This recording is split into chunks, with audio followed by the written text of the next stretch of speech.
tasyahud. Tasyahud akhir itu ada 17 kali dalam 17 salat kita.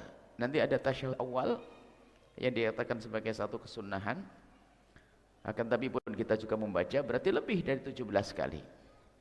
Akan tapi yang harus kita hadirkan di sini di balik pesan tasyahud ini adalah gambaran tentang orang baik. Kalau orang benar-benar bertasyahud, yang tasyahud ini adalah makna atau saripati daripada kisah solat itu sendiri. Kalau orang tasyahudnya benar, solatnya benar, maka keluar dari solat orang itu akan benar-benar terhindar dari kekejian dan kemungkaran, seperti yang disebutkan bahwasanya as-solat itu tanha anil fahsya'i wal munkar. Nah, sekelumit tentang tasyahud ini ada hubungannya dengan Isra Mi'raj. Jadi disebutkan tentang solawat kepada Rasulullah dan salam kepada Rasulullah. Kemudian ada sahabat Nabi yang mempertanyakan tentang salam kepada Allah.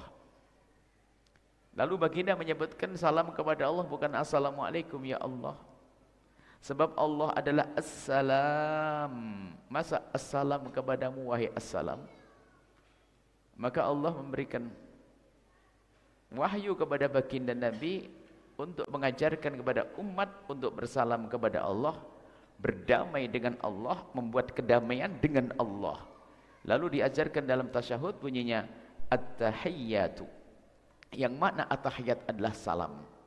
At-tahiyyatul mubarakatus salawatut thayyibatu lillah, singkatnya seperti itu.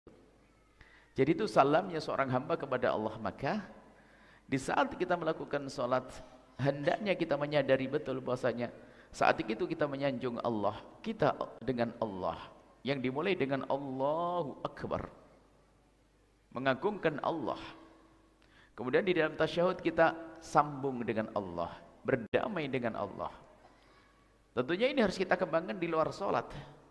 Assalam at-tahiyatul mubarakatuh salawatut thayyibatu lillah, sederhananya adalah bagaimana kita menjalin hubungan baik dengan Allah. Lalu kita keluar dari sholat, kita memperhatikan kewajiban-kewajiban kepada Allah dan seterusnya. Maka tidak akan dikatakan orang baik yang tidak kenal Allah. Kemudian setelah itu kita lanjutkan, karena tujuan kami akan kita bawa kepada yang terakhir nanti.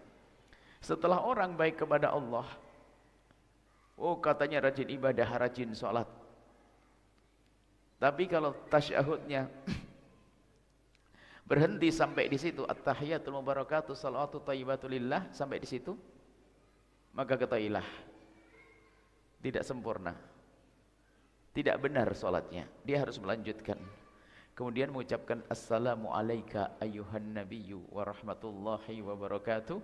Ada pesan agung di balik assalamu alayka ini, adalah pengagungan kepada baginda Nabi sallallahu alaihi wasallam. Artinya dalam keadaan kita khusyuk kepada Allah, di dalam solat yang katanya ibadah khusyuk kepada Allah, tolah-toleh pun hendaknya dihindari, gerakannya pun harus kita jaga, menghadap kepada arah yang sama, kiblat, dengan kekhusyuan dengan Allah. Ternyata di saat kita lagi bersalam kepada Allah, selesai salam kepada Allah, tidak boleh berhenti sampai di situ. Kita harus langsung mencari orang yang sangat dicintai oleh Allah. Kita langsung menghadap kepada baginda Nabi dan mengucapkan salam. Sehingga di dalam salat kita mengucapkan assalamu alayka, salam sejahtera untukmu ya Rasulullah. Dan salamnya bukan main-main, bukan assalamu alaihi, bukan dengan kata ganti. Kesejahteraan, kedamaian, kebaikan semoga dilimpahkan kepadanya, tidak.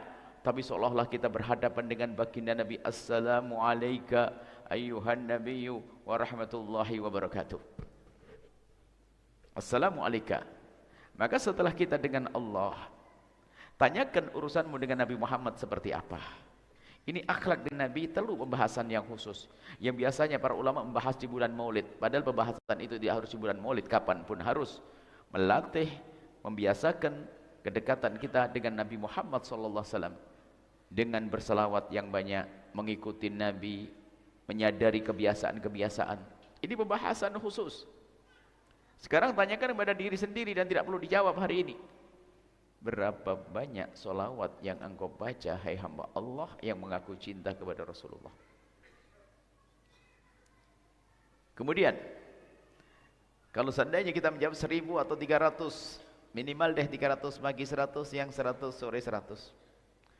Dari 300 solawat yang engkau baca, berapa kali Nabi Muhammad hadir di hatimu? Kita perlu keseriusan. Jadi yang baik kepada Allah, nggak baik dengan Rasulullah, nggak bisa. Harus baik dengan baginda Nabi SAW.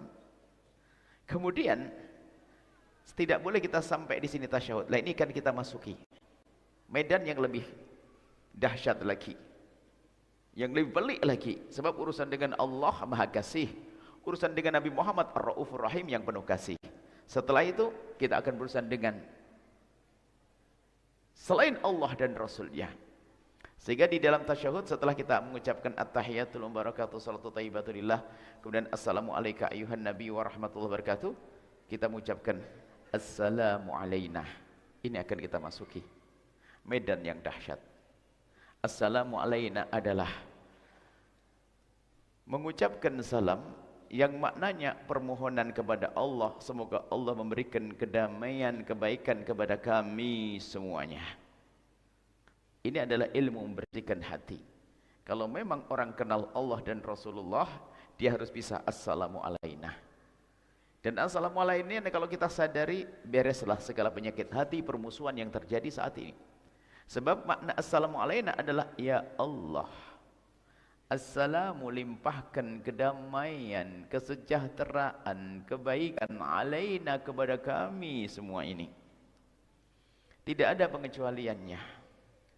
Biarpun Anda marah dengan tetangga Anda atau kepada bibi Anda, tidak akan ada sebut bibi Anda di situ, ya Allah, berikan kedamaian dan kesejahteraan kepada kami kecuali bibiku, ya Allah, enggak ada.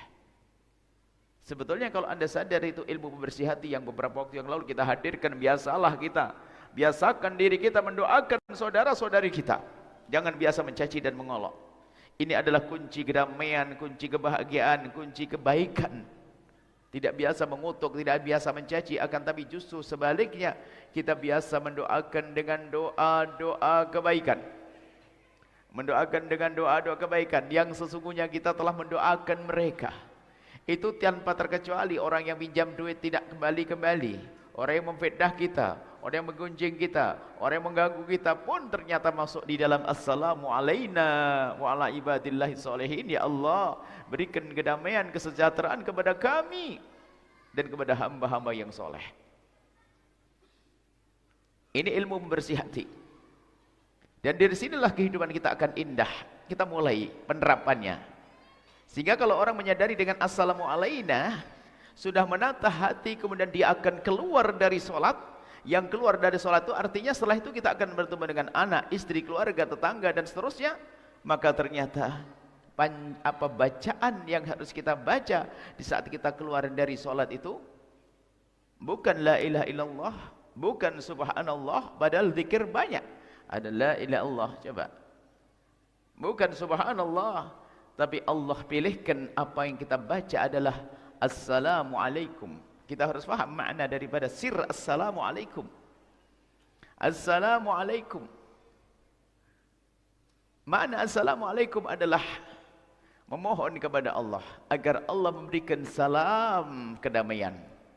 Kedamaian dan ketentraman. Assalamu alaikum untuk siapa? Kita sambil mengucapkan assalamu alaikum menoleh ke kanan yang artinya ya Allah, limpahkan dan berikan kedamaian kepada makhlukmu dari umat kekasihmu Nabi Muhammad di belahan dunia kananku ini, ya Allah, semuanya tanpa terkecuali.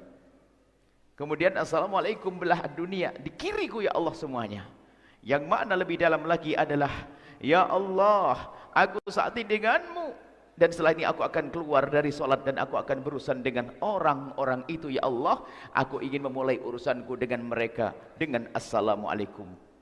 Kalau serius dia mengucapkan salam, apakah mungkin ada seorang kakak berebutan waris dengan adiknya?